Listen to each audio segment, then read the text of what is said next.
오늘 소개하는 영상은 1974년 8월 25일 멕시코 영공에서 일어난 원반형 UFO 추락 사건에 관한 놀라운 내용을 담고 있습니다.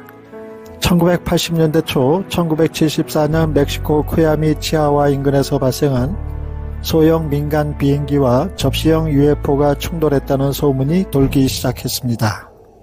처음에 우주선을 회수한 멕시코 군인들의 이야기가 전해지기 시작했고, 이후 미군의 특수팀이 현장에 투입되어 비행물체를 회수했다는 소문이 이어지기 시작했습니다.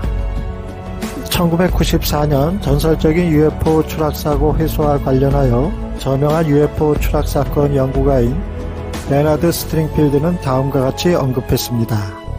제가 알기로는 1970년대 후반이나 1980년대 초에 치아와 사건에 대해 들어본 적이 있습니다.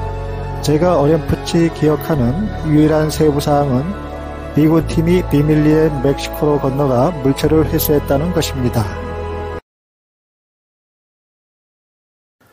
멕시코의 코야미는 사람보다 무라갑의 식물이 더 많이 서식하는 곳으로 이곳은 황량한 인구 밀도가 낮은 지역이었습니다. 8월 25일이었습니다. 미국 방공 레이더는 멕시코만으로부터 500마일 떨어진 곳에서 갑자기 멕시코만 상공을 시속 2500마일 이상의 속도로 75,000피트 고도에서 비행하는 미확인 비행물체를 포착하게 됩니다. 최초 이 비행물체는 텍사스주 코퍼스 크리스티로 향하는 것으로 보였고, 약 60초간 관측됨에 따라 탐지 직후 미국 방공 시스템에 경보가 발령됩니다. 그런데 갑자기 미확인 비행물체가 멕시코 영공으로 들어가게 됩니다. 멕시코 영공 상공을 비행하는 동안 비행물체는 45,000피트 상공에서 수평을 이루다가 20,000피트 상공까지 내려갔습니다. 하강은 매끄러운 곡선이나 직선이 아닌 수평 단계로 이루어졌으며 각 고도는 약 5분 동안 유지되었습니다. 이 비행물체는 두 개의 다른 군용 레이더에 의해 추적되었습니다. 이 물체는 동시에 약 1700노트로 감속하여 290도의 방향으로 방향을 틀어 천천히 하강하기 시작했습니다. 텍사스주 브라운스빌에서 남서쪽으로 약 40마일 떨어진 멕시코 영공에 진입하여 치아와주 코야미 마을 근처 지점까지 약 500마일을 비행했습니다. 그런데 이 비행물체가 미국 서쪽 국경에서 멀지 않은 곳에서 이 물체는 갑자기 레이더 스크린에서 사라졌습니다. 그리고 레이더 스크린에서 물체가 사라진 지 20분 이내에 경보가 해제됩니다. 미군 당국은 해당 비행체가 인간이 만든 것이 아니라는 것을 뒤늦게 알게 됩니다. 초기에는 고속 및 하강 비행 경로 때문에 유성일 것으로 가정했지만 60초가 지나고 나서 그것이 불가능하다는 것이 분명해졌습니다. 이 물체는 유성과는 달리 지그재그 방식으로 경로를 바꾸어가며 하강하고 있었기 때문이었습니다.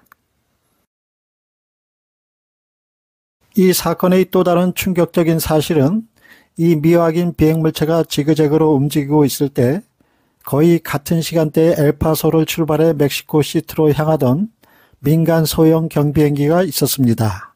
텍사스로부터 남쪽으로 40마일 떨어진 곳에서 이 UFO를 계속 추적하는 동안 UFO의 궤도를 향하는 민간 항공기가 있었는데 이 소형 경비행기는 목적지에 도착하지 못했습니다. 미군은 미확인 비행물체가 레이더에서 사라지는 것을 지켜보며 상상할 수 없는 일이 일어난 것으로 추정했습니다. 서로 충돌이 있었다는 가정이 제기되었습니다. 즉 UFO와 비행기가 충돌한 것으로 생각되었습니다. 최종 두 비행체가 모두 낮 시간대에 같은 지역에서 동시에 사라졌다는 사실이 밝혀졌습니다.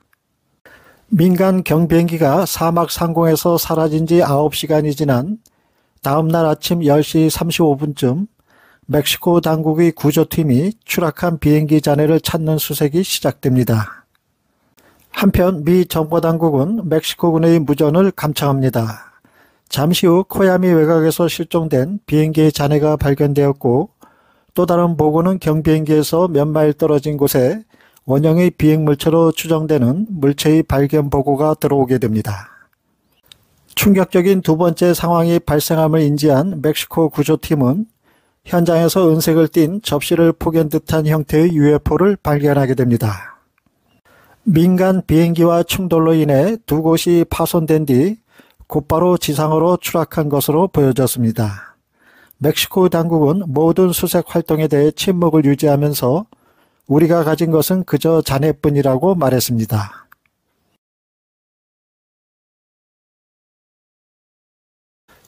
곧바로 이 사건의 정보가 미국 CIA에 보고되었고 미국과 멕시코 정부 간의 최고 수준에서 미군의 회수팀이 멕시코 영토에서 활동을 할 수 있도록 허용해달라는 요청이 시작되었습니다. 멕시코 구조팀이 추락 잔해를 수거하는 동안 동시에 미군은 텍사스주 포트리스에서 정예요원으로 구성된 회수팀을 준비하느라 긴박한 상황에 돌입하게 됩니다. 헬리콥터 4대와 대형 해상 구조선 1대로 구성되었습니다. 동시에 미군은 위성 감시망을 통해 모든 상황을 실시간으로 감시하고 있었습니다. 그런데 위성 사진에서 놀라운 발견을 보여주는 장면이 찍혔습니다. 멕시코 군대에서 파견된 구조대가 뭔가 잘못되었다는 것입니다.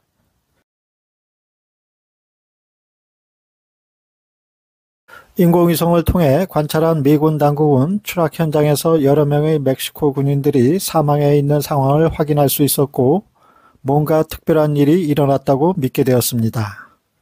생체 보호복을 입은 미군들은 멕시코 군인들이 모두 사망해 있는 것을 알게 됩니다. 현장에 도착한 미군들은 멕시코 구조팀의 사망 원인을 조사할 시간이 없었습니다.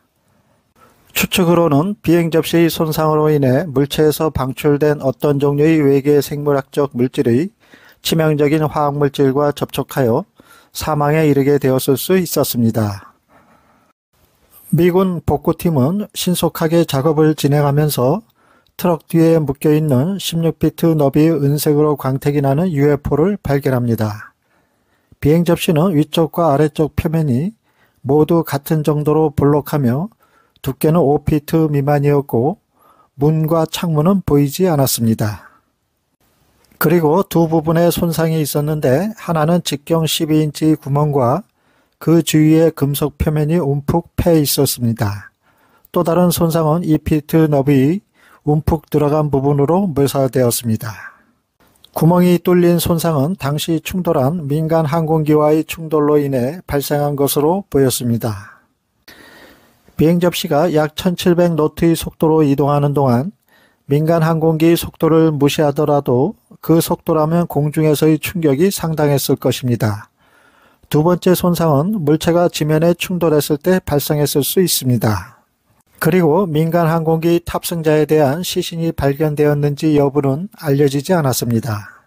스트랩을 재구성하고 시스텔리온 헬리콥터의 화물 케이블에 연결하여 약 1500파운드로 추정되는 비행 접시를 안전하게 고정하여 들어올렸습니다.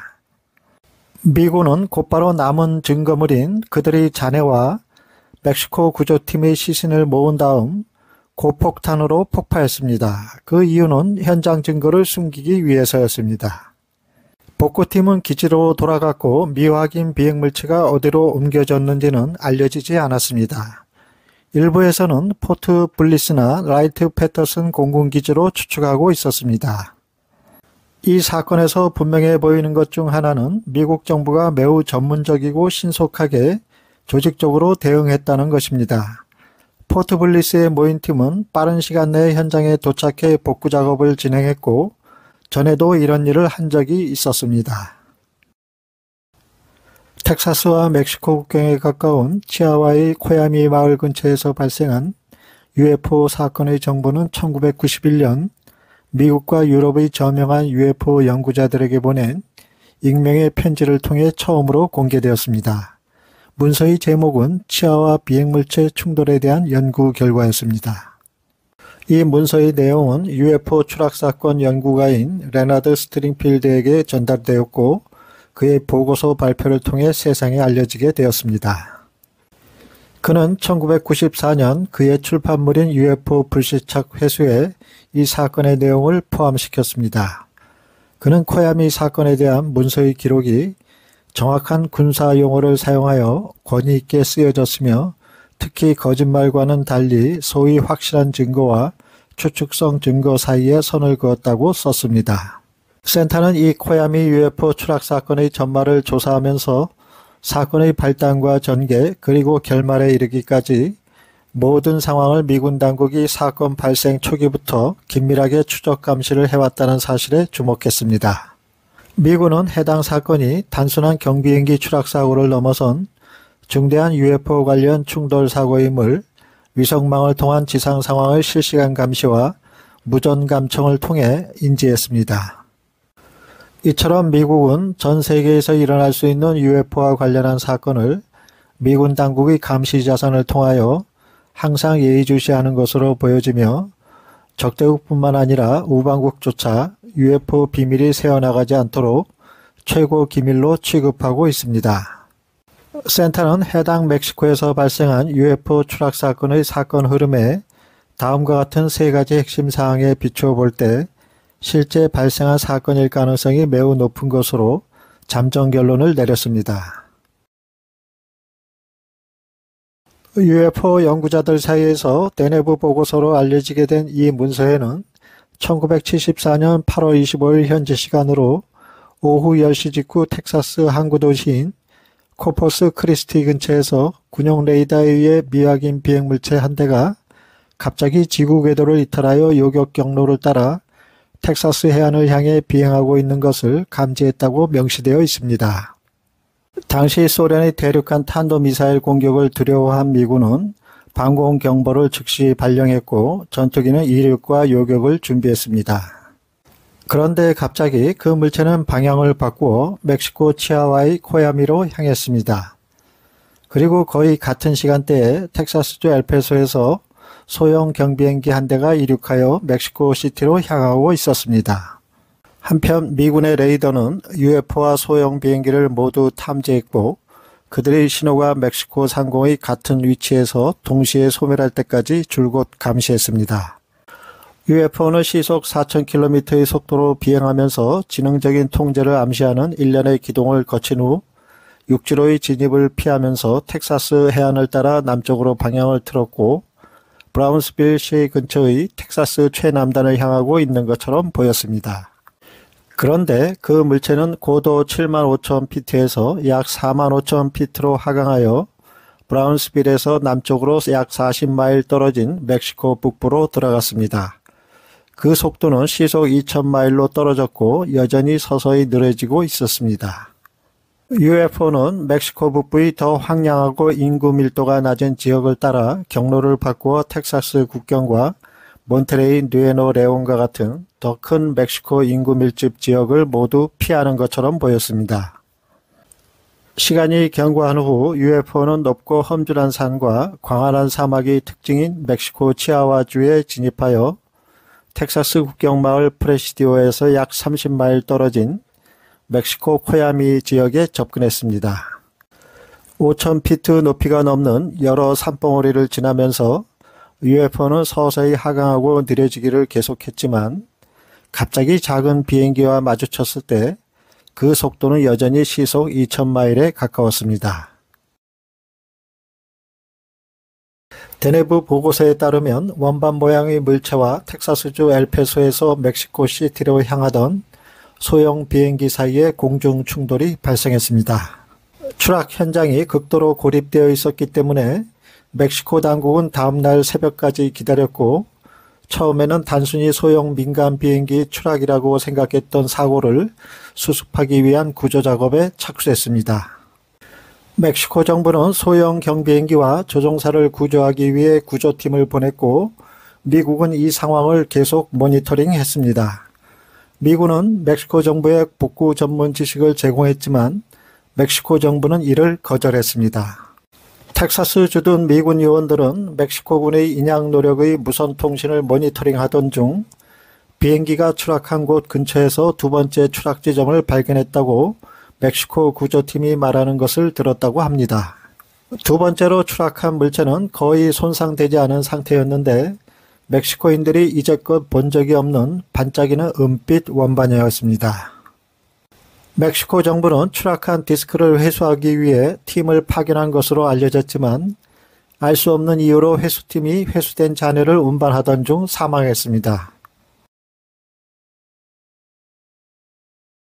미군의 위성 감시와 제트 정찰 비행을 통해 멕시코인들이 사망한 것이 밝혀지자 미군 회수팀은 즉각 휴이 헬리콥터 4대와 15명으로 구성된 회수팀이 멕시코 코야미로 향할 준비를 갖추게 됩니다.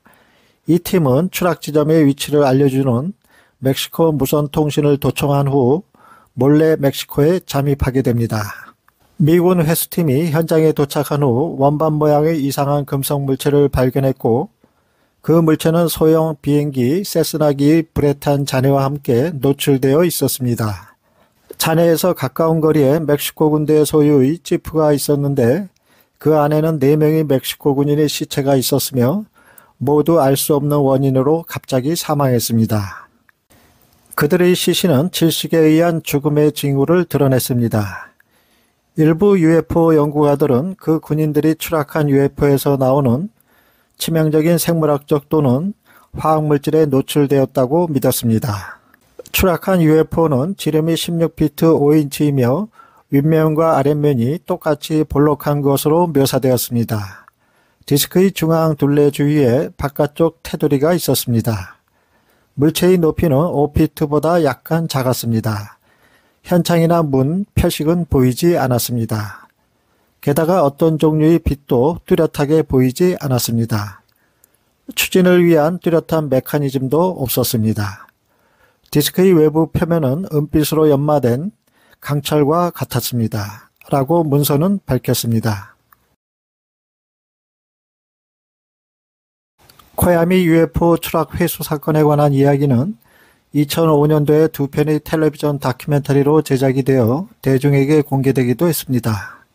히스토리 채널의 UFO 파일 시리즈용으로 제작된 멕시코의 로스웰과 2008년도 히스토리 채널의 UFO 사냥꾼 시리즈용으로 제작된 추락 및 회수가 그것입니다. 또한 2007년에는 UFO 연구자인 노에 토레스와 루벤 우리아르테가 쓴 멕시코의 로스웰 치아와 UFO 추락이라는 책의 기초가 되었으며 2008년도에 두 번째 판이 출간되었습니다. 그리고 이 두 명의 UFO 연구가는 2013년 9월 25일 더 코야미 인시던트라는 책을 출간했습니다.